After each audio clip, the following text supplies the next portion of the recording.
your girl, Bana Candy, and you are locked and loaded right here on the Human Voice platform. Today, my guests include Maddie J, and of course, our always friend here, Daryl Atkins. We'll take a little time so they can introduce themselves to you here in just a little bit. Right now, I want to let you know all about the Human Voice platform.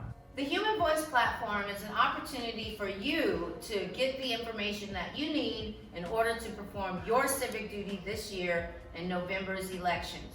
We all need to be accountable for taking the right steps when it comes to making our voice heard.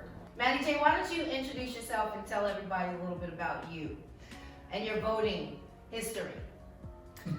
So, I've always been a voter since I turned 18. I work in media. I work for 2 radio stations. I love my job because I can talk about real media, and it's really important that we know the truth about what's going on in the world and our country, because so many media outlets lie, and we know that. Yeah. And so in order to get actual facts, you need to actually tune in to people that tell the truth. And our vote really, really does matter. If we don't vote, they're just going to do whatever they want. And so if we don't want that, get down to the polls and make a difference. All right.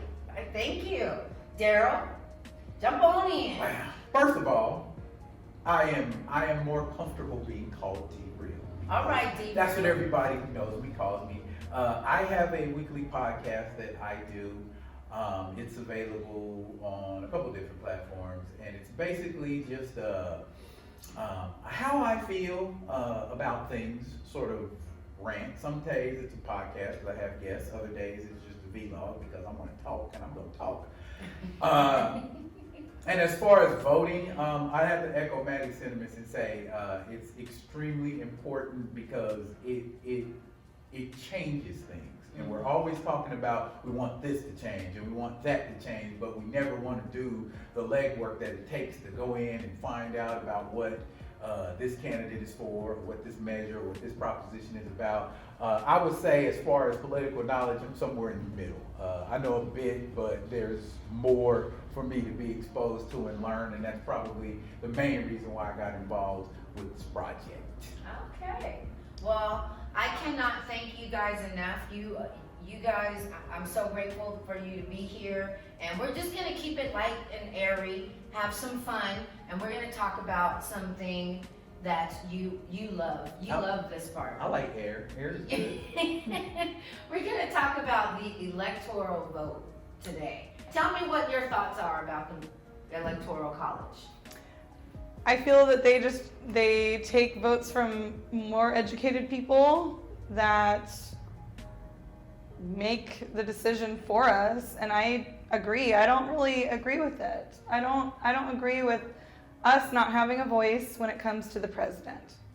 It kind of makes me angry, and that's why I used to be the way I was. And so, but I still vote for the president because I still like to be I like to have a voice, and I like to make a difference any way I can, so I like to feel like I am, even if it's not. Right. So, yeah, it's kind of weird. I kind of feel like when you vote, no matter what level of government it is, when you vote, you got the right to talk trash. You got the right to complain, and that's really the reason why I decided to take my voting more seriously. Okay, so here is the explanation when I Googled electoral vote. This is what I got.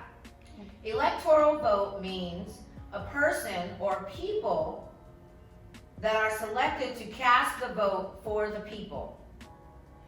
While the popular vote is made by the people and counts each person's vote.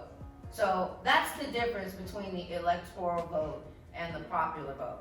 Now today we're just going to focus on the electoral vote. Well, firstly, the electoral vote is done by designated electors, okay, depending on how many people are in that state, how populous that state is. More populous states get less electoral votes, and the purpose behind that is so that the people that are in smaller areas feel counted. Okay. Whereas if we just did popular vote, the outcome of something like a presidential election wouldn't be decided in one day. It wouldn't even be decided in 2 days. You've got to go through each little area, county, parish, and tally all of those votes. While that is a more accurate process, it is also a more infinitely tedious one. And I think that's what the founding fathers were trying to get at, was like, okay, we're kind of lazy, so we're gonna do it like this. Okay, I get that. But here's my question, okay? With what's going on in this world today, like, especially, we only vote once every 4 years. Don't you think that would be a great time to implement seasonal work? Just like the census, every 10 years, they have that seasonal work where people go out and they do stuff and they, you know what I'm saying? They kind of make it happen. Like, isn't that possible? I mean, it may be tedious, but it kind of gives people an opportunity to work. It gives people an opportunity to be a part of the process. It gives people the responsibility of taking a stand in the process of being a voter or a participant, or even teaching people how to vote. That's just my 2 little cents. What do you think about that? I agree with that. That's a good idea. Yeah, it's a really good idea. You know, the people stand out with their clipboards in front of Walmart Right. and give them something to do. Yeah. I actively hide from those people.